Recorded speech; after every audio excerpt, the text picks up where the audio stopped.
On November 4th, 1930, the Los Angeles Times published an article by Karl De Laittre, who was the chairman of the Committee on Immigration for the United States Chamber of Commerce. The title of this article was "The Mexican Laborer." Mr. De Laittre explains why he believes Mexicans and the questions arising out of their immigration to the United States are of national scope and of intimate concern to citizens of the entire country. The reason why Mr. De Laittre assesses the importance of Mexican immigration as a national rather than a localized or sectional question is a product of the fact that in the 1930s, the southwestern region of the United States, the present-day states of California, Arizona, New Mexico, Texas, and southern Colorado, produced between 300,000 and 500,000 carloads of vegetables, truck, and fruits that were consumed across the country. Mr. De Laittre also adds, the humble Mexican immigrant has had an important part in the production of these fruits and vegetables. Briefly, let's think about the wider historical context of this period in American history.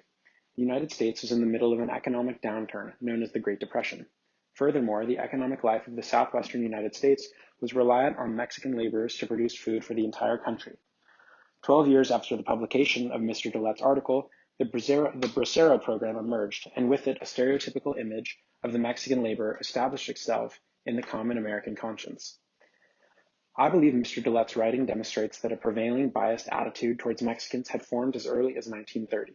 Furthermore, this attitude was used to justify and reinforce the practice of using Mexican immigrants as laborers in the American agricultural economy. Mr. De Laittre says of Mexican immigrants who work in the agriculture, railroad, and mining industries, he is a natural cowboy and is found in numbers on the ranches. He describes the work Mexican laborers did as requiring much backbending, stooping, kneeling, and in some cases, even crawling across the field on all fours, or working in a stooping posture all day, day after day.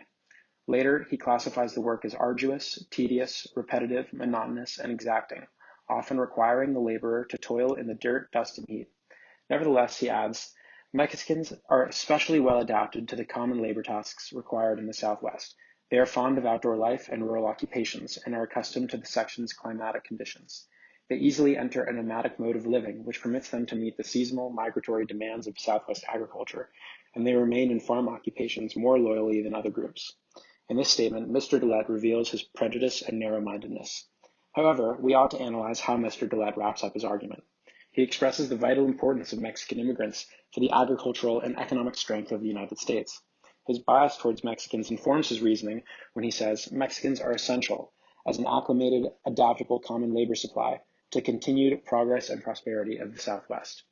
Mr. De Laittre published his article during the Mexican repatriation, an era of mass deportation of Mexicans and Mexican Americans from the United States.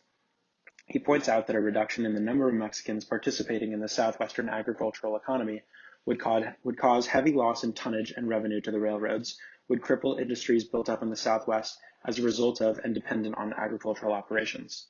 He adds, injury to the economic activities of the Southwest undoubtedly would be reflected in other parts of the country, for experience has shown that depression in any considerable region of the United States affects conditions in other localities.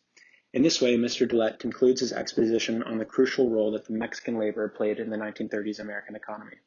While his writing reveals his prejudice, we also see a prescient argument about the economic importance of Mexican immigrants that foreshadows the introduction of the Bracero program.